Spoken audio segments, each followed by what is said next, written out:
Добар ден, добре дојдовте во вестите на Канал УСУ. Процентот на наплатата на водниот надоместок бележи пораст, посебно кај индивидуалните земјоделци. Од Водостопанство Брегалница очекуваат и водните заедници кои се поголеми должници да ги подмират обврските за да се избегне преземањето соодветни законски постапки. Условувањето на добивање субвенции во земјоделството со плаќање на водниот надоместок дава позитивни резултати. Според одговорните во Водостопанство Брегалница, одзивот на земјоделците засега е задоволителен, иако се уште има неплатени обврски за минатата и предминатата година, и тоа кај поединци кои должат поголеми суми. Иако се свесни дека преземањето соодветни законски мерки се непопуларни и дополнително ќе ги стават должниците во неповолна состојба, од предпријатието очекуваат тие самите да ги исполнат обврските за потрошената вода. Моменталната ситуација со наплата во надоместок е добра, да речеме, од индивидуалниот сектор, додека во секторот, односно каде што има водни заедници, тамо водната наплатата моментално е слаба.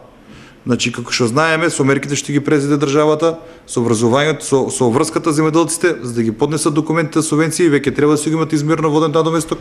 Тоа се позитивно рефлектира кај нас и Водостопанство Брегалница може да кажеме дека последните 2 години добра наплатата.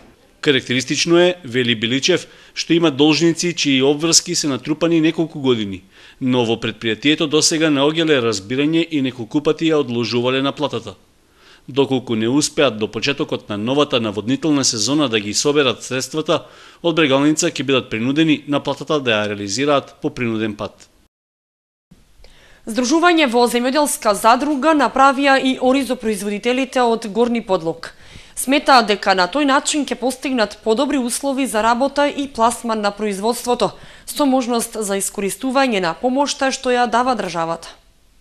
Агро Горни Подлог е новата задруга што ја основаа земјоделците од Кочанско. Велат дека е прва во регионот, седиштето е во Горни Подлог, а за почеток се здружиле 10 Сите учествуваат со сопствен капитал во основачкиот влог, без да внесуваат земјиште и опрема. Задругата е од мал обем, но задругарите се надеваат дека во иднина ќе се прошири. Очекуваат здружувањето да им помогне во подобрување на условите за производство, зголемување на продуктивноста, но и за пласман на она што ќе го произведат. Ние ќе имаме поголемо производство, ќе имаме бенефит во репроматеријали, ѓубрева и така, што сметаме дека тоа е едно од најбитните работи за секој земјоделец. Сметаме дека со нашето формирање сите останати ќе видат дека тоа ќе имат бенефит и ќе ние прошириме задругата во што поголем број луѓе. Здружените земјоделци од Горни Подлог се свесни дека секој почеток е тежок и на стартот од функционирањето на задругата се уште се без простории. Од општината им ветиле дека има можност за почеток да добијат една канцеларија, но се надеваат дека во перспектива и самите ќе станат финансиски мокни за да изградат свој објект. Неколку месеци откако функционира задругата, интерес да се зачленат во неа изразуваат и други земјоделци.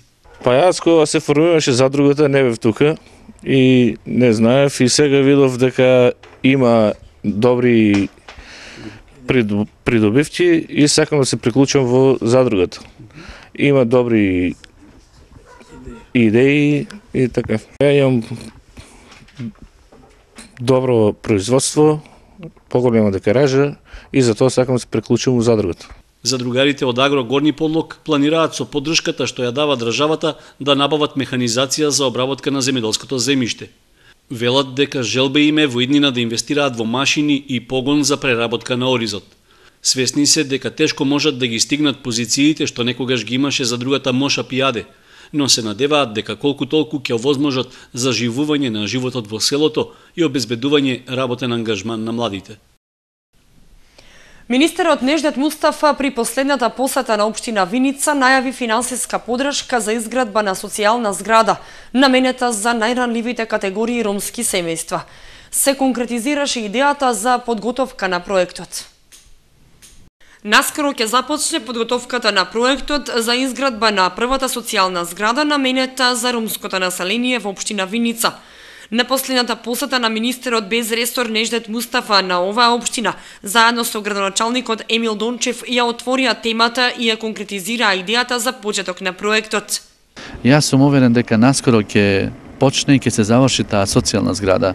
Со градоначалникот на Виница активно разговараме во однос на дека и овој град има една таква потреба на една социјална зграда каде што ќе бидат сместени најранливите ромски семејства. Нас не очекува многу силна работа. Ние сме сконцентрирани во овој социјален ранлив момент на ромските заедница. За Виница јас сум уверен дека градоначалникот ќе врши припрема на еден таков проект и ќе го помине пред се преку советот на општината, а тука сум јас да внесам финансии, односно средства за изградба со мечувани средства на локалната самоуправа. Во Виница моментално живеат 1356 роми. Со незавршено основно образование се 423, со основно 178, со средно завршено трети и четврти степен се 73 роми, со високо само 1 и 2 студенти. 144 лица се корисници на социјална помош, а невработени се водат 474 роми.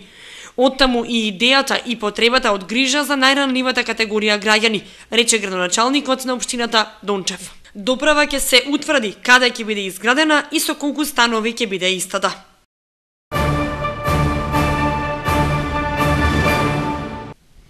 Веќе еден месец тече собирната акција за облека, мебел и предмети од домакинството што ја организира Сдруженијето на граѓани Благородна мисија. Во неја може да учествуваат сите хумани граѓани, а собраните предмети се наменети за лицата со лош социјален статус. Одзивот во собирната акција за облека и покукнина што започна пред еден месец е повеќе од задоволителен. Од Сдруженијето Благородна мисија, која е организатор на акцијата, велат дека се собрани голем број парчиња облека и обувки, од кои дел веќе се селектирани и подготвени да им се распределат на лицата со лош социјален статус.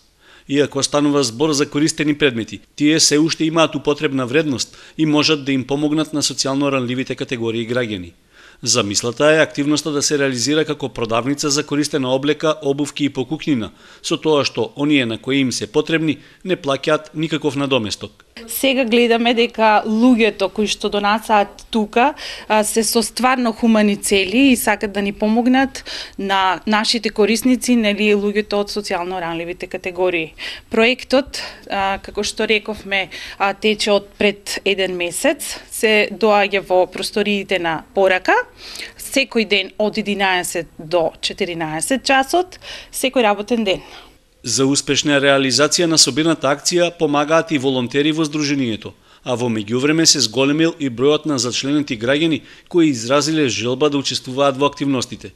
Од Благородна мисија најавуваат дека е започната уште една активност во пресрет на престојното обележување на Денот на жената. Имаме одреден проект каде што очекуваме да се вклучат поголем број на наши волонтери во посета на семејства, односно жени од социјално ранливите категории кои што по инаков начин ќе го прослават 8 март. Значи не она класично прославување на 8 март, туку посетување во домот на жената за да се даде нели поинакво значење на жената од досега. Сдруженијето Благородна мисија собирната акција ја реализира во соработка со општина Кочани, а во неа можат да се вклучат сите граѓани кои имаат непотребна облека, обувки, апарати за домаќинството, садови и други употребливи предмети. Донирањето може да се направи лично, со тоа што предметите треба да се достават во просториите на поранешниот центар Порака кај ловниот дом во Кочани.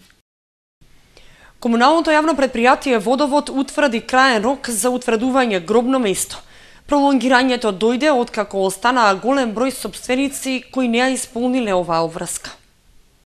28 февруари годинава е последниот рок за пријавување и утврдување на носителите на гробното место во гробиштата во Кочани. Граѓаните кои се носители на гробно место е потребно да се јават во Стопански двор на комуналното јавно предпријатие Водовод кај лицето Благој Андов секој работен ден во периодот од 9 до 13 часот. Заради утврдување на носителот на гробното место, граѓаните задолжително поради идентификација треба со себе да понесат важечка лична карта. Рокот за пријавување на носителите на гробно место досега неколку пати беше пролонгиран поради големиот број непријавени носители. Според одговорните лица, досега се впишани 3500 носители. што значи дека остануваат уште нешто помалку од 700 лица кои не ја исполниле оваа обврска. Потврдата за собственост на гробна парцела се наплатува 50 денари. Пријавувањето за утврдување на носители на гробно место ќе се одвива и понатаму поради појавувањето на нови собственици на гробни парцели.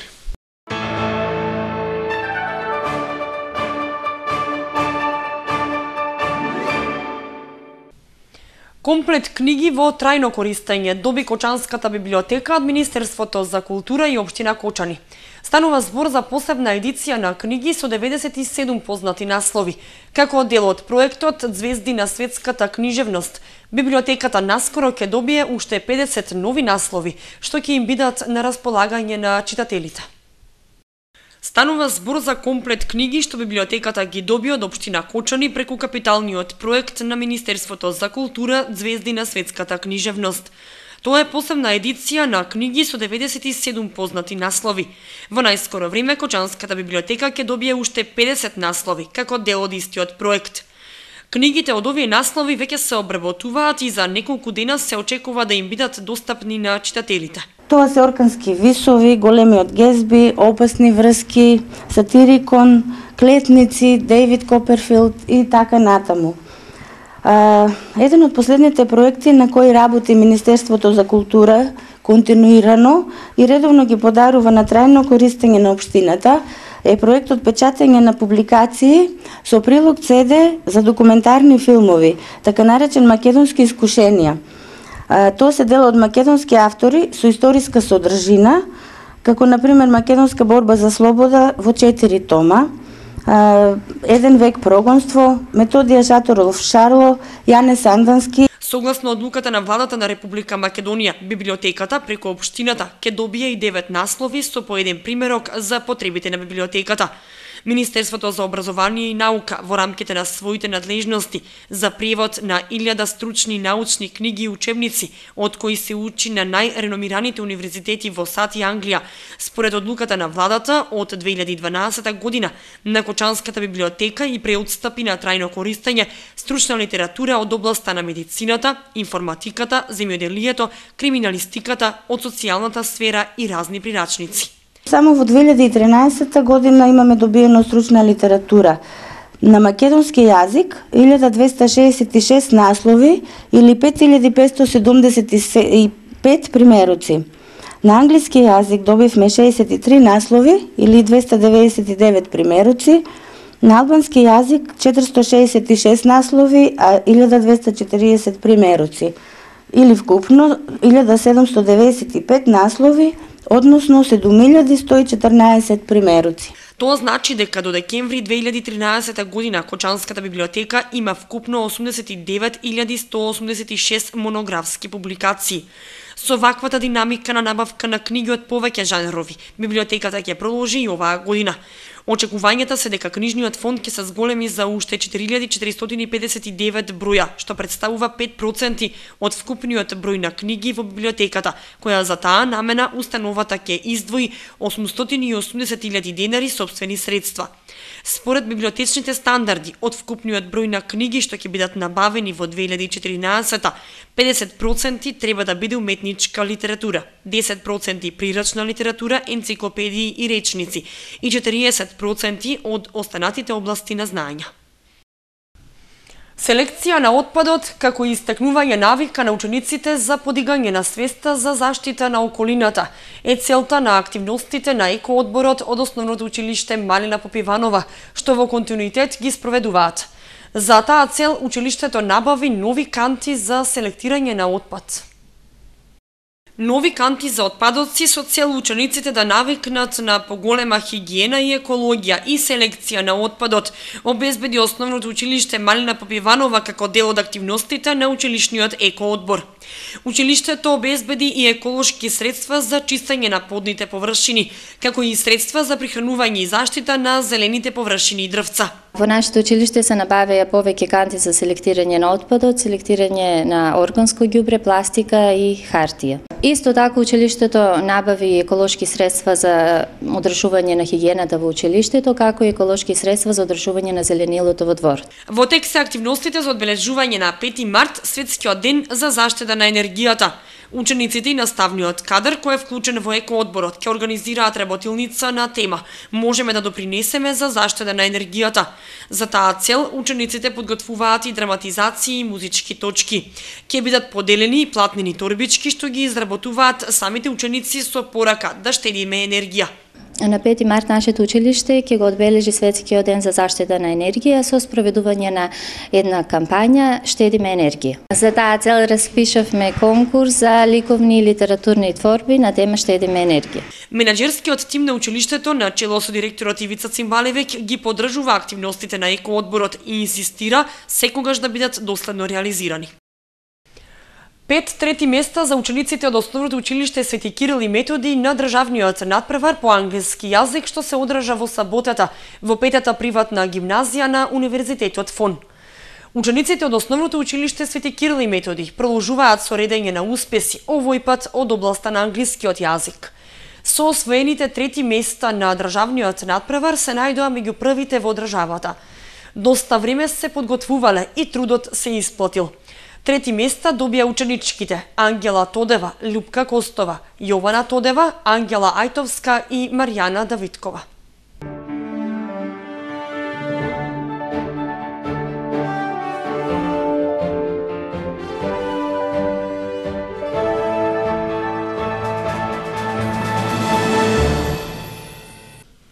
И за крај информацијата од спортот.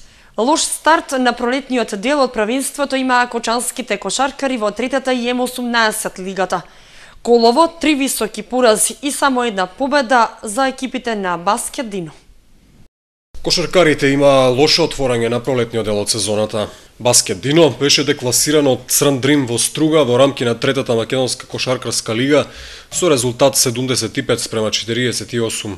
Тренерот Сашко Лазаров смета дека конечниот исход е нереален и дека е резултат на неколку погрешни одлуки на судискиот двоец Огненов-Танески, едниот од Охрид, другиот од Струга. Домакините разликата ја направиле во третата четвртина што ја добиле со 27-11, иако по првото полувреме се играло рамноправно, а домакинот заминал со предност од 8 коша и резултат 35-28. Следното коло Баскет Дино му гостува на Михајловски во Куманово. Дебакал доживеа и тимот на Сашко Лазаров во М18 лигата. Во Скопје загуби од големиот фаворит Мазата со резултат 100-60. Следен противник на Баскет Дино во М18 е екипата на Гоце Делчев од Штип. Надпреварот се игра во Кочани. Пораз забележи екипата во М14. Феникс 2010, Баскет Дино 66-41. Единствената победа кошаркарите на Сашко Лазаров изминатиот викенд ја извојуваа во М16 лигата против екипата на Глобал со конечен резултат 54-69.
Тоа беше се што ви подготви информативната редакција за вестите. Останете со Канал 8. Довидување.